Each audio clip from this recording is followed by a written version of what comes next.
بسم اللہ الرحمن الرحیم. پروگرام جہان تازہ سے سلیمان علی خان کا سلام قبول کیجیے. I welcome you to the 6th episode of our series of analysis of Muslim nations. آج کے ایپیسوڈ کا آغاز میں ایک سوال سے کرنا چاہوں گا.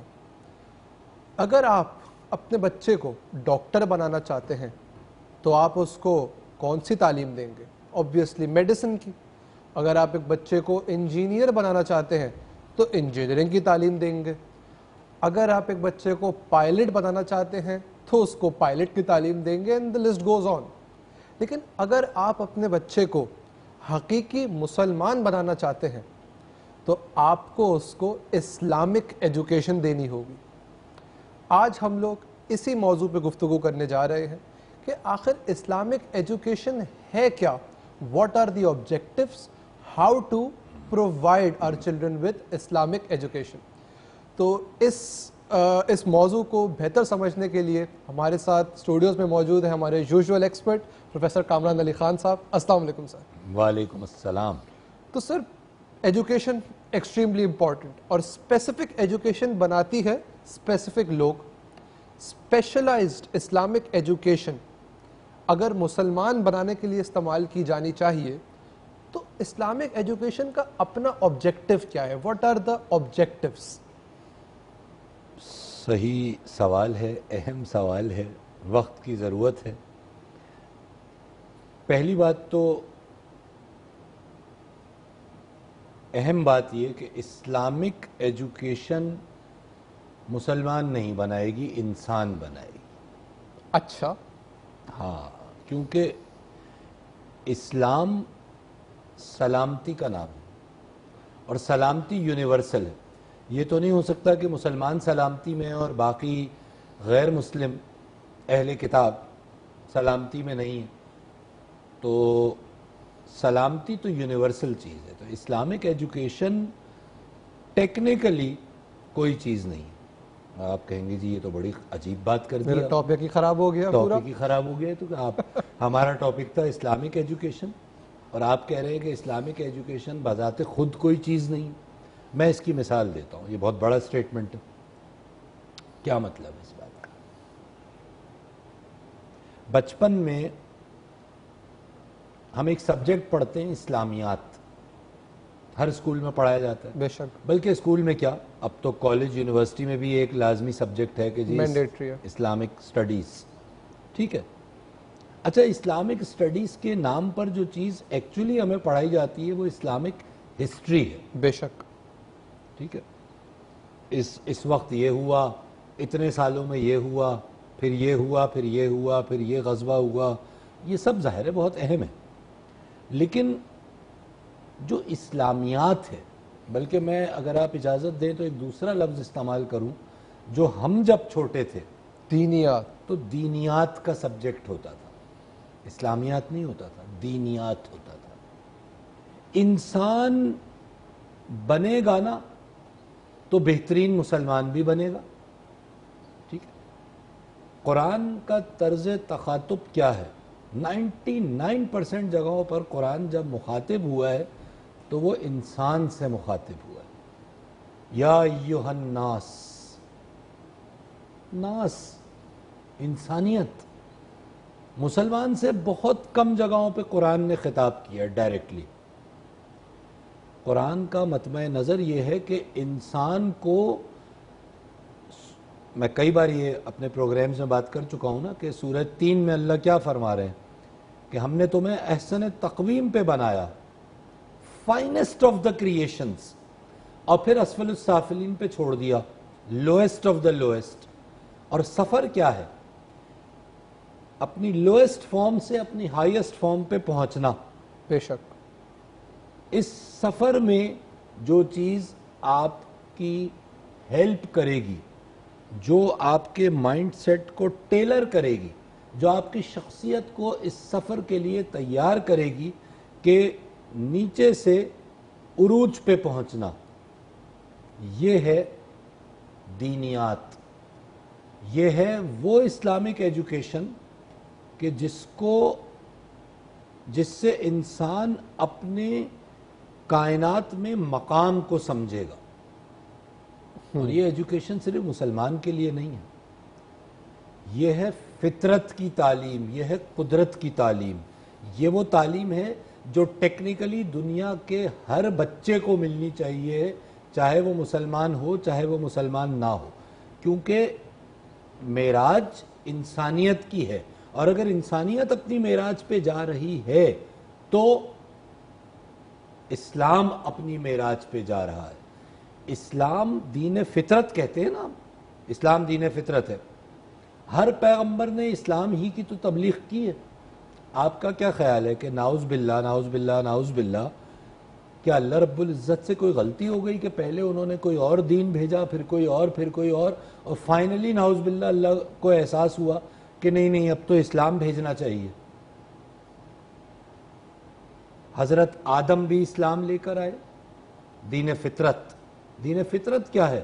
قدرت کے مظاہر کو سمجھو. قدرت میں اللہ رب العزت نے جو کچھ تخلیق کیا ہے اس میں نشانیاں ڈھونڈو, ان نشانیوں کو اپنی ذات پہ اپلائی کرو, اپنی شخصیت کی تعمیر کرو, اور ایک وقت ایسا آ جائے جب تم معراج انسانی پہ پہنچ جاؤ اور تم اس مقام پہ فائز ہو جاؤ جس پہ آدم علیہ السلام کو تخلیق کیا گیا تھا, یعنی خلیفۃ اللہ, خلیفۃ الارض, اللہ کا زمین پہ نائب ہے یہ انسان. اس کی جو اعلیٰ ترین ہائٹ ہے وہ ہے اسلام. تو اگر یہ ٹرم استعمال کرنی ہے نا اسلامک ایجوکیشن, تو اگر ہم اسلامک ایجوکیشن کہیں گے تو نان مسلم تو اس سے ویسے ہی ہٹ گیا, وہ کہے گا جی میں کرسچن ایجوکیشن لوں گا, یہودی کہے گا میں تو جوئش ایجوکیشن لوں گا. لیکن اگر یہ بتایا جائے نا کہ جب ہم کہہ رہے ہیں اسلامک ایجوکیشن, تو اس کا مطلب ہے انسانیت کو اس کے اصل مقام پہ لے کے جانے والی تعلیم. ٹرم ہم اب یہی استعمال کریں گے, لیکن میرا جواب سمجھ آیا آپ کو؟ بالکل, کہ ہم کس چیز کس فریم پہ بات کر رہے ہیں. تو ان اے نٹ شیل اس کا آبجیکٹو انسان کو اپنی جو اس کی میکسیمم ہائٹ ہے, جو میکسیمم پوٹینشیل ہے, اس کو سمجھنا اور وہاں تک پہنچنا. یس, اسلامک ایجوکیشن کا, یا جس کو آپ کہہ رہے ہیں کہ انسانی ایجوکیشن کا پرپز ہے. بالکل پرپز ہے. ہم ٹرم اسلامک ایجوکیشن ہی استعمال کریں گے, لیکن اسلامک ایجوکیشن کو مسلمانوں سے مخصوص نہ کیا جائے. تو اسلام تو سب کے لیے ہے. سب کے لیے ہے. اس ریفرنس میں اب ہم یہ ٹرم استعمال کریں گے اسلامک ایجوکیشن. کیا ہے سر یہ اسلامک ایجوکیشن؟ خود کو پہچاننے کے سفر میں جو ٹولز ریکوائرڈ ہیں ان کو جاننا اور سمجھنا. جیسے ڈاکٹری ہوتی ہے, ڈاکٹری کے ٹولز ہیں نا بھائی, انیٹمی پڑھتے ہیں, فزیولوجی پڑھتے ہیں, سائیکالوجی پڑھتے ہیں ڈاکٹرز, یہ ٹولز ہیں ان کی ایجوکیشن. تو اس طرح اسلامک ایجوکیشن کے بھی کچھ ٹولز ہوں گے, بات کرتے ہیں اس پہ کیا ٹولز ہیں. we'll be coming back from a very short break. Stay tuned.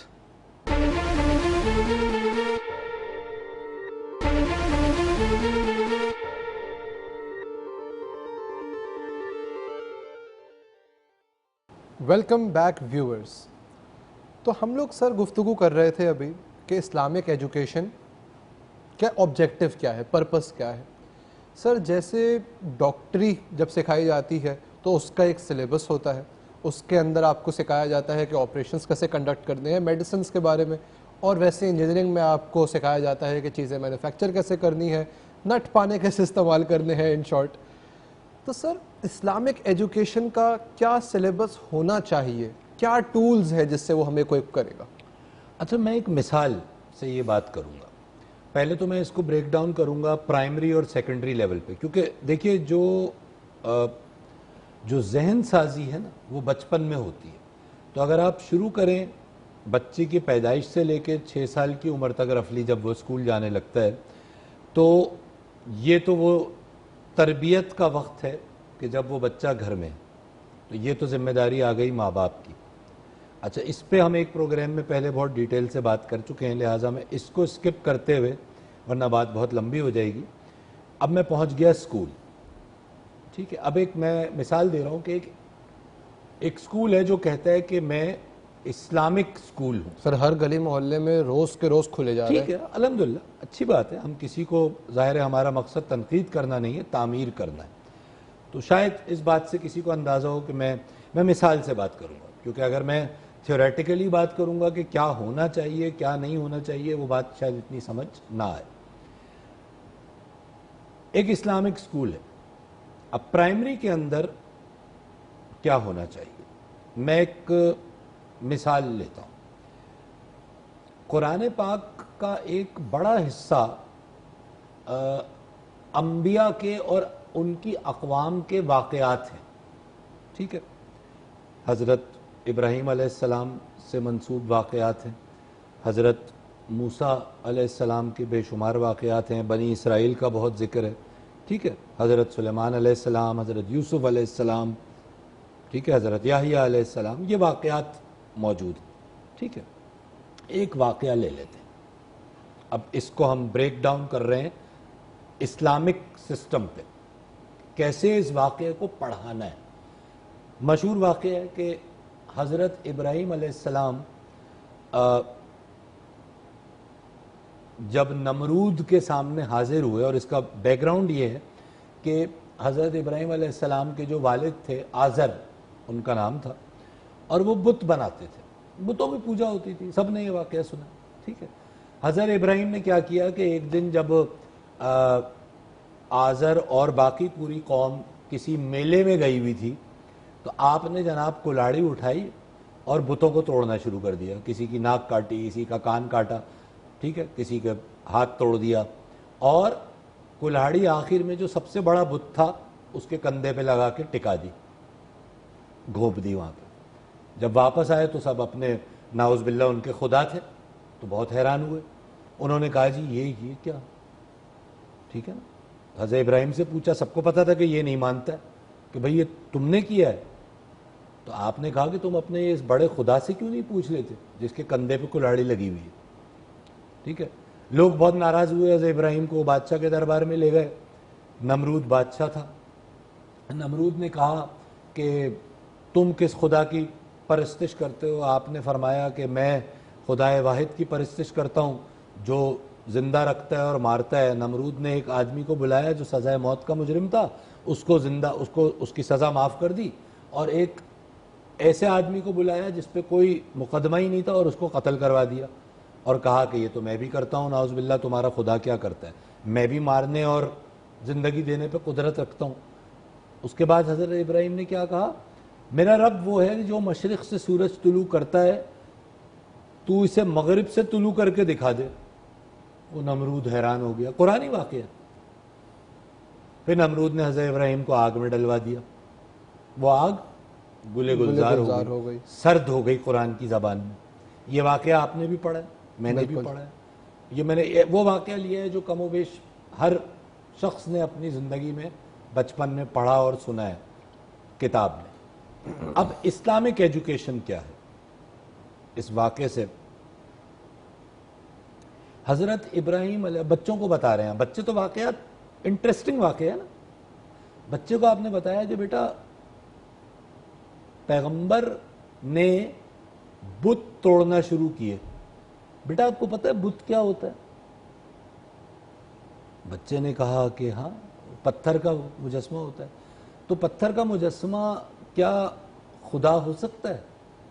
بچے نے کہا کہ بچہ ہے نا, کہے گا نہیں, کیسے, اگر نہیں ہو سکتا تو کیسے؟ آپ نے کہا بھائی انہوں نے اس کی کلاڑی اس کے کندھے پہ مار دی, اگر یہ خدا ہوتا تو خدا میں تو اتنی طاقت ہونی چاہیے تھی نا کہ وہ حضرت ابراہیم کو اپنے آپ کو توڑنے سے منع کر دیتا, روک لیتا, کوئی زلزلہ آ جاتا, کوئی طوفان آ جاتا. ایسا تو نہیں ہوا. بیٹا آج بت ہیں. بچہ کہے گا نہیں, میں نے انڈین ڈراموں میں دیکھے لوگ بتوں کے آگے بیٹھے ہوتے ہیں, ہمارے ہاں تو کوئی بت نہیں ہے. آپ بچے کو کہیں بیٹا آج بہت بڑے, اس سے بڑے بت آج ہیں, اور حضرت ابراہیم نے جو کیا تھا نا وہ آج تمہیں کرنا ہے. وہ بچہ کہے گا, اب وہ انٹرسٹ بھی پیدا ہو گیا اور سوال بھی. وہ بچہ کہے گا جی آج بت ہے, ہمارے گھر میں تو نہیں ہے نا, تمہارے گھر میں نہیں ہے, وہ بت تمہارے دلوں میں ہے. بیٹا اپنے امی ابو سے جا کے پوچھو روپیہ پیسہ کتنا اہم ہے تمہارے لیے, سب کچھ اس کے لیے اپنی پوری ایکٹیویٹی. جب چھٹی کا دن ہوتا ہے تو 11 بجے سو کے اٹھتے ہو, فجر کی نماز بھی نہیں پڑھتے. جب آفس جانا ہوتا ہے تو 8:30 بجے یا 9 بجے پہنچنا ہوتا ہے تو تم 6 بجے اٹھ بھی جاتے ہو. تو پرائرٹی کس کی زیادہ ہے؟ دولت کی, پیسے کی, کاروبار کی, اس کے بعد گاڑی کی, بنگلے کی. یہ وہ سارے بت ہیں جو تمہیں آہستہ آہستہ بیٹا توڑنے. حضرت ابراہیم نے جو بت توڑے تھے نا, آج یہ بت ہیں جو تمہیں توڑنے. یہ اسلامک ایجوکیشن شروع ہو گئی ہے بھائی, تربیت ہاں پراپر. یہ اسکول میں جب واقعہ بتایا جائے تو the teacher should be well trained to relate that story to your psychology of this time. Modern context. یہ آج کے بت ہیں بیٹا, یہ بت تھے جو حضرت ابراہیم اصل میں توڑ رہے تھے. اچھا, نمرود کے دربار میں چلے گئے. نمرود نے کہا ایک آدمی کو مار دیا, ایک کو زندگی دے دی. ٹھیک ہے, لیکن نمرود کسی کو پیدا نہیں کر سکتا تھا. حضرت ابراہیم نے اس سے کیا کہا؟ حضرت ابراہیم نے اس سے ایک ایسی بات کہی جو آج سائنس ثابت کر رہی ہے کہ بھئی سورج مشرق سے نکلتا ہے, مغرب پہ طلوع ہوتا ہے, nobody can change this course of action. یہاں پہ نبی نے بادشاہ کو قائل کس چیز سے کیا؟ لاجک سے.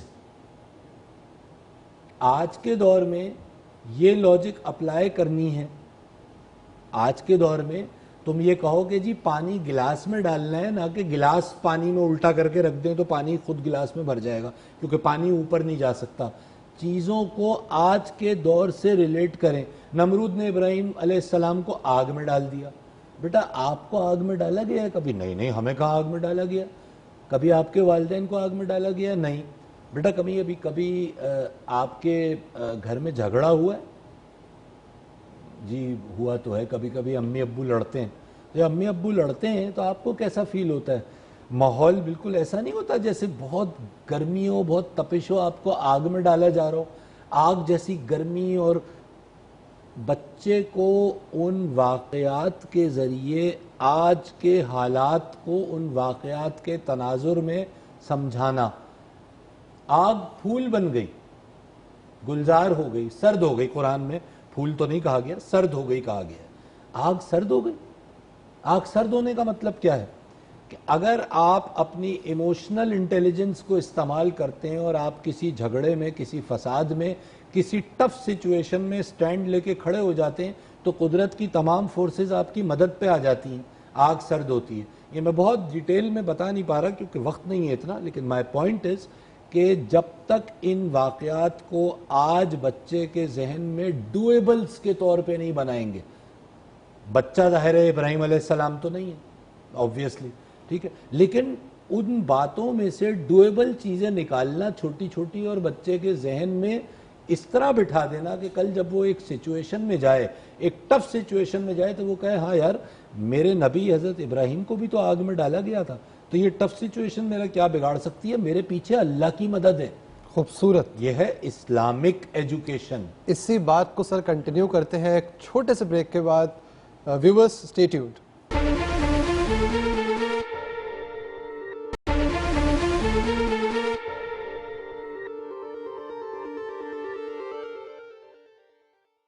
Welcome back viewers. تو سر بہت ہی زبردست آپ نے ایک کیس اسٹڈی کے ذریعے ہم لوگوں کو بات سمجھائی کہ پرائمری ایجوکیشن, اسلامک ایجوکیشن کیسے پرووائڈ کی جائے. اب ذرا بات کرتے ہیں سیکنڈری لیول پہ. یہ سیکنڈری لیول پہ کیسے اپلائی ہوگی؟ اچھا, پرانک واقعات اور قصوں سے آپ نے بچے کی ذہن سازی کر دی. اس کو یہ پتہ چل گیا کہ یہ کوئی صرف ماضی کے گزرے ہوئے واقعات نہیں ہیں, ان کی آج میری زندگی پہ اپلیکیشن ہے. بچہ اتنی فلسفہ تو نہیں سمجھتا, لیکن اس کے ذہن میں وہ پوائنٹرز بیٹھ گئے.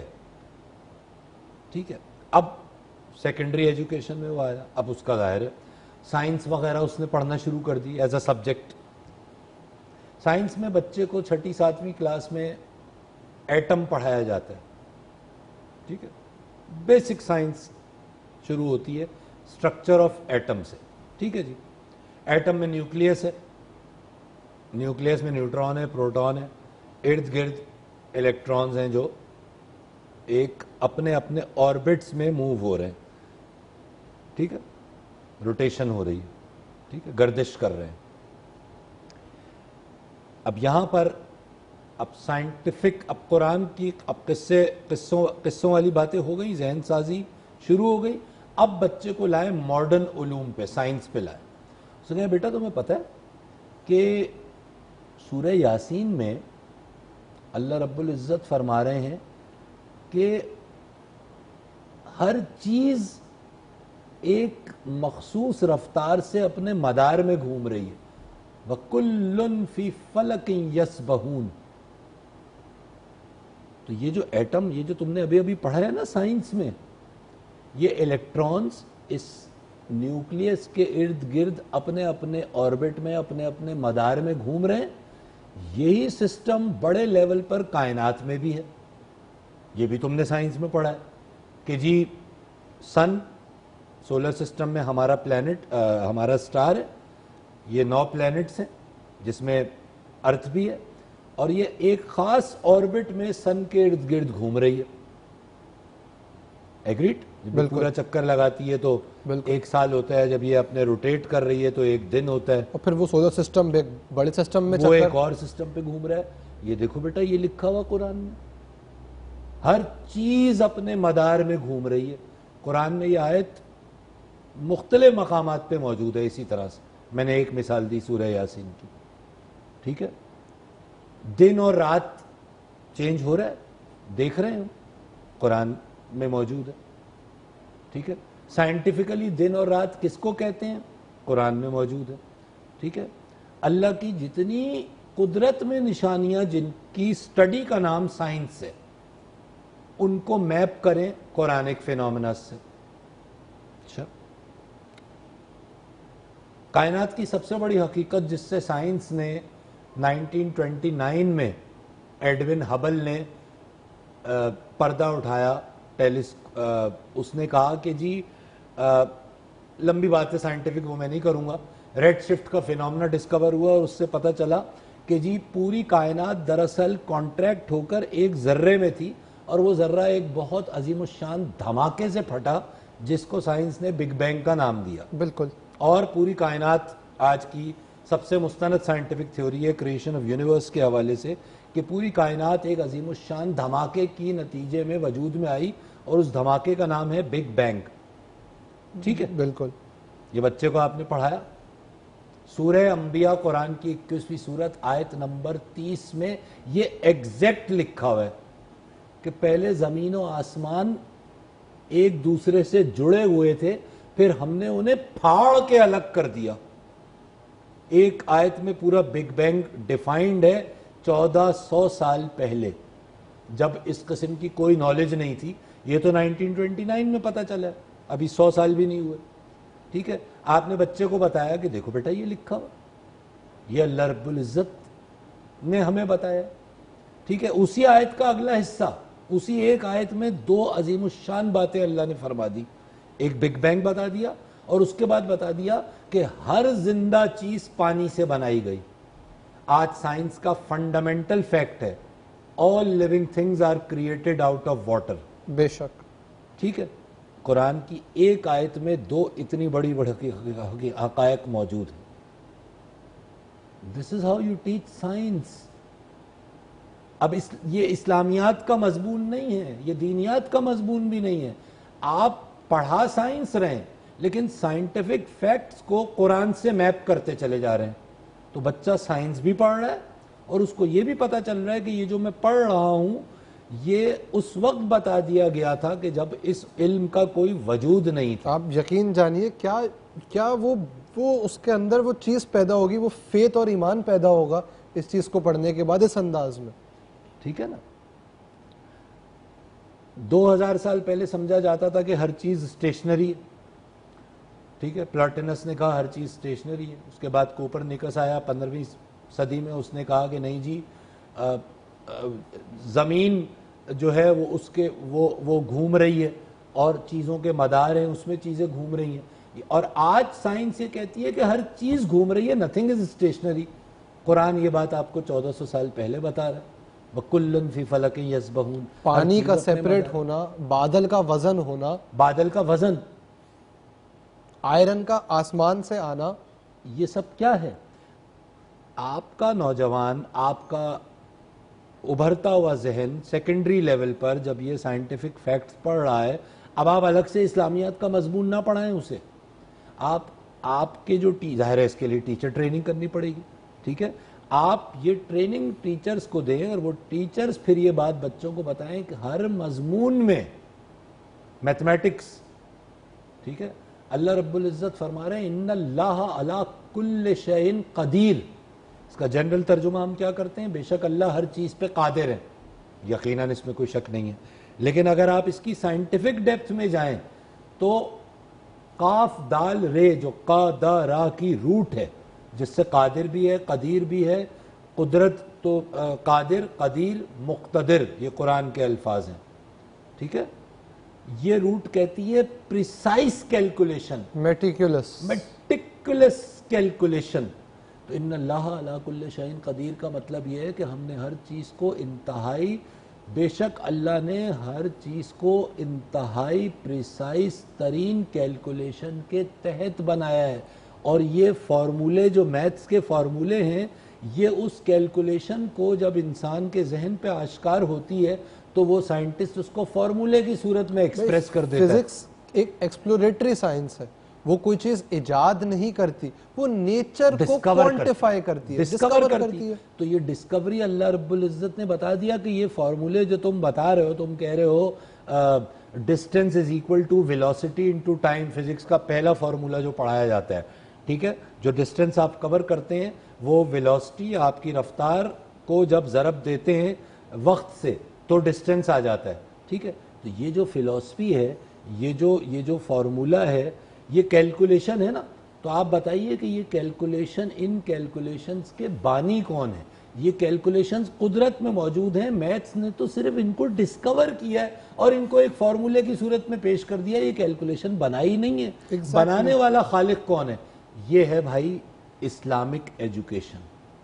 لاز آف فزکس، جس کو لاز آف نیچر کو بچے کے سامنے ماڈرن ترین علوم کی صورت میں اس طرح پیش کیا جائے کہ ہر علم اپنی پشت پر جا کر خالق سے کنیکٹ ہو جائے. بہترین مسلمان، بہترین انسان اور کارآمد ترین فرد معاشرے میں گلوبلی پروڈیوس ہوں گے. اور کارآمد کے ساتھ ساتھ با ایمان وہ شخص جو اس ایجوکیشن سے گزرے گا. پہلے تو اس کی تربیت ہو گئی شروع میں پرائمری لیول پہ کہ وہ یہ جان گیا کہ جیسے تمام انبیاء کے ساتھ اللہ تعالیٰ تھے، میرے ساتھ بھی میرے رب موجود ہیں، اور کس طریقے سے انبیاء کے ایکشنز نے وہ سرکمسٹانسز میں جس طرح انہوں نے ایکٹ کیا، مجھے بھی ویسی سرکمسٹانسز ڈھونڈنی ہے، مجھے میپ کرنا ہے اپنی کرنٹ سرکمسٹانسز کو ان سرکمسٹانسز پہ، اور جو انہوں نے ایکشنز لیے وہی ایکشنز مجھے بھی لینے ہیں. مجھے بھی اگر بت ملے تو وہ بت توڑنے ہیں، اور یہ جان لینا ہے کہ اگر کوئی نمرود مجھے آگ میں ڈالنے آتا ہے تو میرے رب میرے ساتھ موجود ہیں جو اس آگ کو سرد کر دے کے گلے گلزار کر دیں گے. اسی طریقے سے جب وہ آگے بڑھے گا، وہ دنیا کے علوم کو جانے گا، وہ دیکھے گا کہ میرے رب نے یہ تمام چیزیں مجھ سے تب کہہ دی ہیں جب اس کو جاننے کا، سمجھنے کے اسباب ہی موجود نہیں تھے انسان کے پاس. تو اس کا ایمان مزید پختہ ہوتا جائے گا. اور جب ایک شخص با ایمان ہوتا ہے، when someone has faith that means he has no fear. اور جب آپ خوف کے چنگلوں سے باہر آ جاتے ہیں، اس زندہ سے باہر آ جاتے ہیں خوف کے، تو آپ زندہ ہو جاتے ہیں. اور جب آپ زندہ ہو جاتے ہیں تو پھر آپ زندگی میں آگے بڑھتے ہیں، خود کو بھی آگے بڑھاتے ہیں، اپنے معاشرے کو بھی آگے بڑھاتے ہیں، اور کامیابی کی طرف گامزن ہو جاتے ہیں. تو at the end of this episode I would like to tell you کہ اپنی تربیت کرنا شروع کیجئے، اپنے بچوں کی تربیت کرنا شروع کیجئے. اپنی کیپیسٹی میں جو ہے اس کو سمجھیے، ان کو دین کی وہ شکل دکھائیے جو دین کی حقیقی شکل ہے. کوشش کیجئے اور با ایمان، با عقل، با شعور انسان اور مسلمان پیدا کیجئے اور ان کو آگے بڑھائیے، پروان چڑھائیے. سلیمان علی خان سائننگ آؤٹ.